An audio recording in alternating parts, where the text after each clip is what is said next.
want to sell you bubblegum. I'm happy to tell you the price for each one of the 3 options, but you would never buy this bubblegum from me without knowing how many sticks of bubblegum are in each of the packets that I am offering. What you really care about is how much am I charging you per piece of bubblegum. Then it's clear, if you only want 5 pieces of bubblegum, only buy 5 pieces. But if what you care about is getting the most value for your money, you should buy the 250 pieces of bubblegum that I am offering you for 3 cents each. This is exactly the problem with PE ratios. Buying the cheapest bubblegum per piece has absolutely nothing to do with purchasing the most valuable stocks. PE ratios are exactly the same sort of thinking that we just went through, yet by the end of this video, I'm going to prove to you that it is a terrible way to go about choosing investments. Every day that you invest without understanding why this can be so problematic costs you money in your account. And don't even get me started about the opportunity cost. Here are just a few of the critical investment opportunities you have missed if you have invested based on PE ratios. None of these highly successful investments have fallen below a PE ratio of 20 at any point over the last decade. And so if you're looking for bargains, you've just missed some of the most important value opportunities that would really be the hallmarks of most successful investors' portfolios. The big difference between bubblegum and these wonderful value investments, I don't think is very controversial. Bubblegum does not grow or change at all after you buy it. But companies like Costco, Domino's, Nvidia, and Netflix do grow and change every single day. Sage investors should stop pretending that stocks trade under any of the same rules as items at the grocery store. Don't find 2 things in the same aisle and check their price tags. Instead, consider return on investment. ROI focuses you on the company's actual behavior, past performance, and the company's own targets and real results.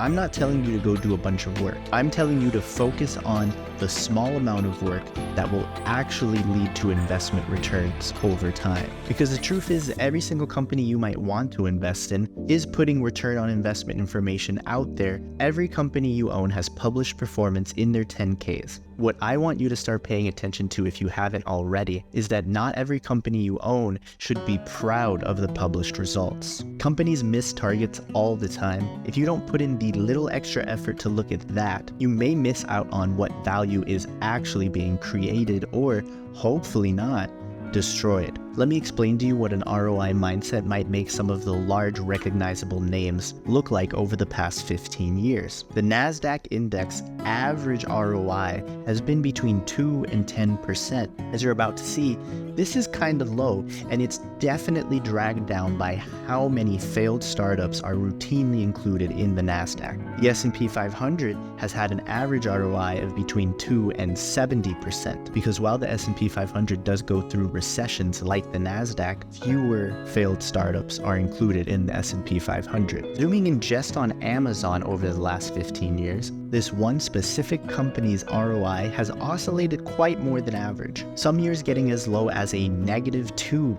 ROI, and then other years reaching a 30% ROI. Finally, if you're comparing yourself to Berkshire Hathaway, you should quickly find out that over the last 15 years, Berkshire Hathaway investors have not put a single cent into incremental investment. That's because Berkshire Hathaway generates free cash flow, whether any of the investors pay attention or not. It has, for over a decade and a half, generated an ROI of infinity, because that's exactly what the net income of Berkshire Hathaway is as a percentage of zero incremental investment. Crucially, if you can understand the difference between Berkshire Hathaway, Amazon, and the 2 indices in the return on investment setup that I'm letting you know has been happening, you will take a huge step in the right direction of thinking of your investments as projects that require enough attention to understand what's going on, than the patience of a value investor. I need to confess something. I have bought very high PE ratio stocks in my own investment history, and now I'm going to share with you why I did so. In September 2013,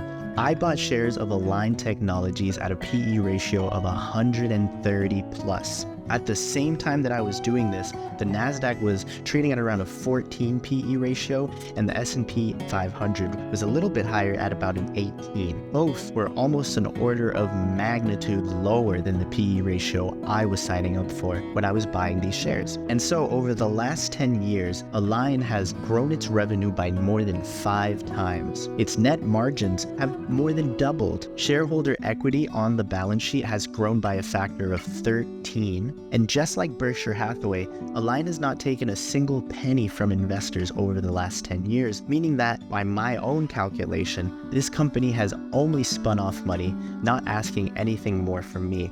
That's an ROI of infinity. And if you want to focus on value investing, if you really want to take it serious, you need to believe that potential returns do match actual company returns. If your company is doing projects that create good returns, then your returns as an investor in that company will eventually be good returns too. I genuinely believe that sage investors should evaluate companies on what they have done with money in the past and what they plan to do with money in the future. Any numbers you can find related to either of these 2 points, absolutely have fun with it. But I would trust an investor with this mindset even if they have not seen a single number, a single PE ratio. They don't even know the stock price. These things are helpful, but not necessary, because they're not actually the same thing as these 2 questions. Your own understanding of what the company does is the secret sauce to capital gains over time. The more you can talk about the business strategy, the performance of the company you're investing in, the competitors that this company has,